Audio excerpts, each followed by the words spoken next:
ఒకసారి ఈ వీడియో ఇది ఈయన చేతులు ఈయన కాళ్ళు కనపడవా? మీ వికలాంగులని కనిపించదా? ఉన్నారు వాళ్ళు వికలాంగులు కాదు, బాగానే ఉన్నారు, కానీ డాక్టర్ మేనేజ్ చేసి గవర్నమెంట్ డబ్బులు తీసుకున్నారు. మీకు ఒక సామెత గుర్తే ఉంటుంది, పిచ్చుక మీద బ్రహ్మాస్త్రం అని. అయితే మన ముఖ్యమంత్రి గారు ఒక టాపిక్ తీసుకొచ్చారు.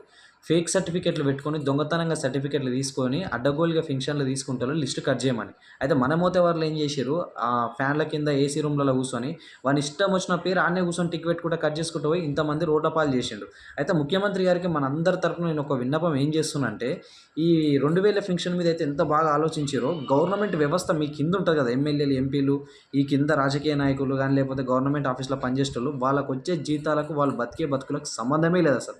ఏడంగా వస్తున్నాయి అన్ని పైసలు వాళ్ళ మీద మీరు ఎంక్వైరీ చేయరు. లక్షల వేల కోట్లు బయటికి వెళ్తాయి. ఇంకా ఈ 2000 3000 పింఛన్ పైసలు కాదు.